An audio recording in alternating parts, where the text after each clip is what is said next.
Hello, I'm Kochanski, Wilderness Living Skills instructor specializing in the boreal forest. Now, boreal forest is synonymous with bears. Here we have a booklet that's been around for some time that I sort of wrote as the minimal knowledge that every school kid should know about bears. I just read a bit of an article on survival topics in Popular Mechanics magazine that's going to come out in October. They essentially said, don't turn your back and run when there's a bear. Always face it, etc. They never said, read everything you can if you're in bear country, so that finally when you read the umpteenth book, you said, I haven't learned anything new, therefore I have read everything I should know that's written about bears, and then you have that to work with. They never mentioned anything like that. But anyway, there are big books and probably an arm span or two of books on bear encounters that I have. I have lived in bear country all my life, and I've had what I used to think a few scares, but likely you might not really call them life-threatening, and especially if you use the view that the more you know about the natural history of the animal, the better you can conduct yourself in the presence of the animal. That you're not guessing as much as you sort of say, well, I think I know what to do here. I don't want to get this bear mad or madder.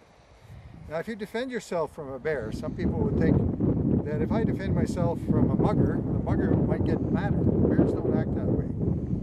And generally, most conditions where bears are encountered, the defending yourself from the bear is usually far better than being very passive.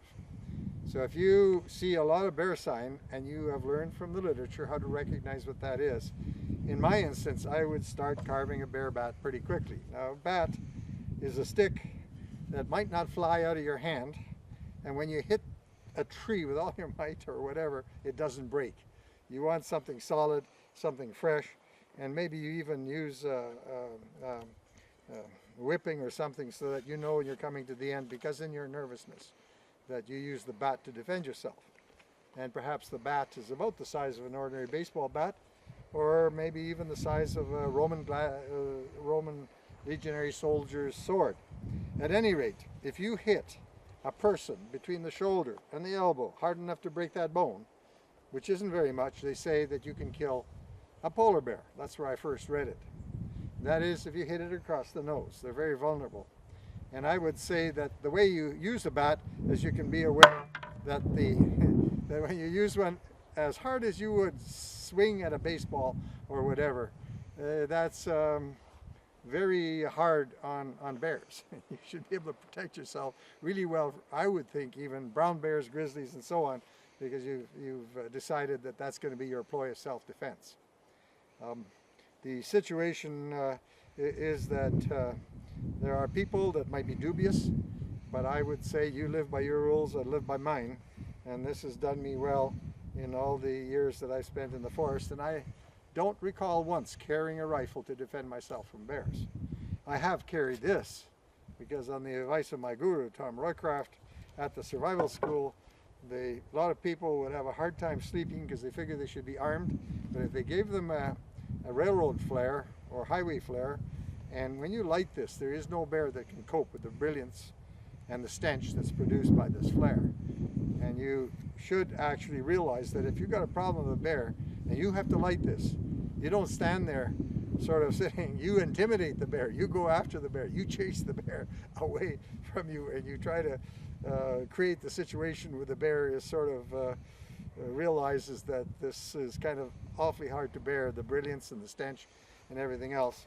And in all the activities of the many years that the Department of National Defense Survival School has been in existence, they have placed considerable faith in the fusee as a means of personal defense against bears that might be troublesome, you might say. But if you don't have that, then of course this is feasible. Now, if you are caught by surprise, which again, reading would have told you how not to allow yourself to get into that position, then if you're caught by surprise, then I guess you have to use the passive method where you try to defend your vulnerable stomach area, and by protecting your neck and going into a fetal position and lay there and let the bear paw you and hope that the bear is only interested in giving you a hard time and doesn't want to eat you on the spot or whatever. Basically, something like this in the hands of a person who's not exactly sure what to do allows them to be able to sleep at night because they figure they got this as a defense. So anybody wandering into bear country as a minimum should have that available in case they encounter bears. Now, in the area of getting literature, this booklet is available through Karamat, Kobo, Amazon, all these places, directly by relating to Tamarack, spelled backwards, karamat.com. These are available. If they're not available in booklet form, they're downloadable. And there are many booklets in the series, of which this is one.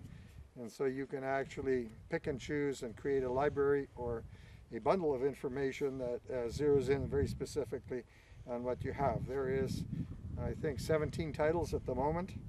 One's from how to use a map and a compass to surviving when it's cold and there is no snow, surviving when the snow's so deep you need snowshoes, etc.